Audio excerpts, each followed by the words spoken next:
and also just looking at paperwork. How can we ease that process for business? And I am hoping that moving to a more county stat approach will help that.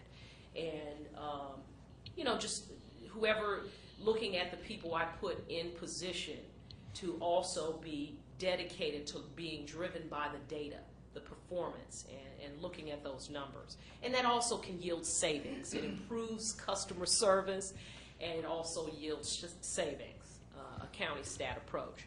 So streamlining and looking at how we do government. The other thing is, I talk about spurring job creation. I hope to be, I plan to meet on a regular basis with business. I hope to have some structure set up. For example, I've been talking with some people, an innovation circle is what I call it. One thing I look at, we have over 40 federal labs and research institutions in our area, in the area. And in our own county, that obviously includes NASA Goddard, includes the University of Maryland College Park, it includes the Beltsville Agricultural Research Center, and the Intelligence Advanced Research Project. But how do we facilitate more technology transfer from those facilities, more innovative partnerships with those facilities?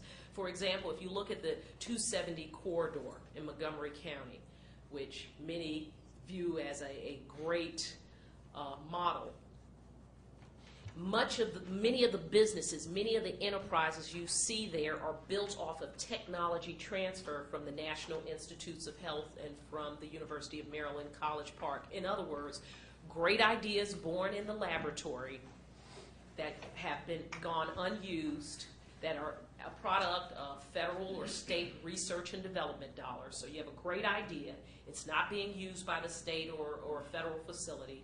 How do we get that idea out of the lab into the marketplace where businesses can be built around it and jobs can be created? We need to do more of that in our county.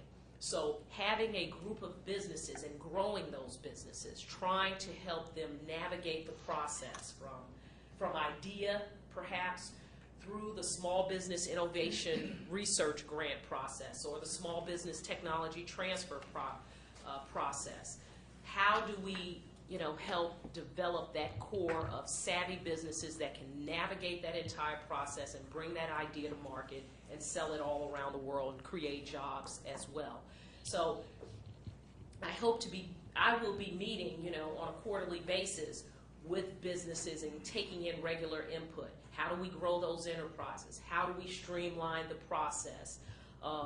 What incentives do we need to have in place to spark that kind of good business climate for the county? So it's going to be an ongoing exchange, and there will be some structures in place to take that input and have that open dialogue going. But I'm interested in hearing and taking in from business how we can do that. But I am absolutely committed, and it's in my steps and well laid out on my website to sparking more innovation-driven job growth. Okay. Could you go into more detail on the guaranteed loan program that was part of the legislation passed this past session? Yes, I can. It's been a little while since I looked at it. I certainly was a big supporter of it.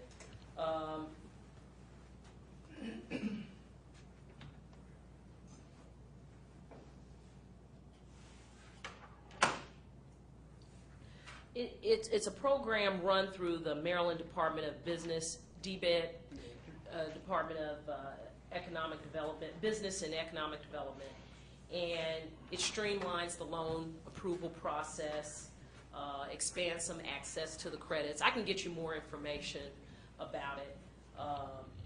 It also, I don't know if you've dealt with the Maryland Industrial Development Financing Authority program, but it also augments that program. So it's been a little while since I looked at it, but I can also provide you some follow-up information. And that's not the only thing that we've done in that area with MIDFA or MISVITSFA, the Small Business Development Financing Authority.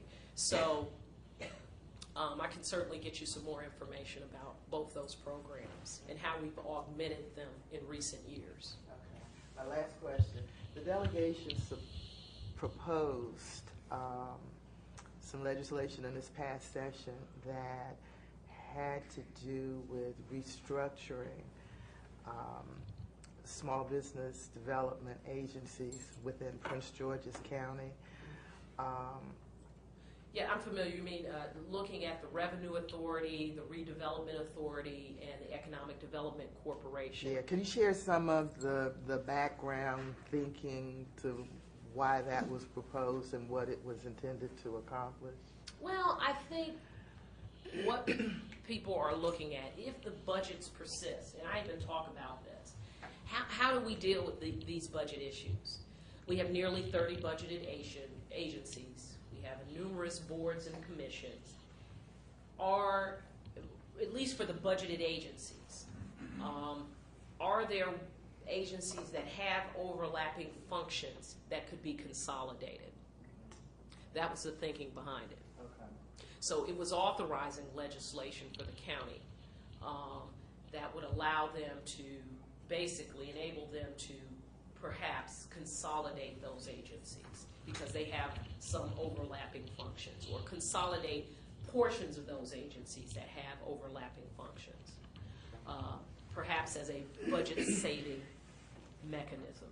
Two of those are not funded, though. Okay, well, I think what the problem was is that they were looking at the inefficiencies of those agencies. And so what that means is without even talking about combining them, they should put people in there who know what they're doing. Okay. So, and that goes to my point about should you become county executive, you know, how are you going to attract and get competent people to run agencies? You talk about streamlining the process and all that kind of stuff. It all comes down to, you know, the customer service. You know, we, the voters, are the customers. We, the voters, the business owners, are the customers. So you have to make the process more streamlined for us. We shouldn't have to hassle to get something done that the county, that's their job. So how are you going to find people and put the right people in jobs who know what they're doing? well, first of all, did I sufficiently feel? I mean, I think some of the thinking was to look at agencies that or bodies that have overlapping functions and look at ways to streamline that or consolidate. Okay. And one of the reasons the thinking, And I'll get to yours yeah, in a second. the thinking wanted to be explored was because it was enabling or empowering legislation. But I think what stood out was it was empowering the legislative body to reorganize executive agencies. And that was kind of a conflict, an inherent conflict. And I was wondering why specifically enabling the county legislature to organize executive agencies as opposed to, you know, maybe encouraging the county executive as opposed to his agencies to do that.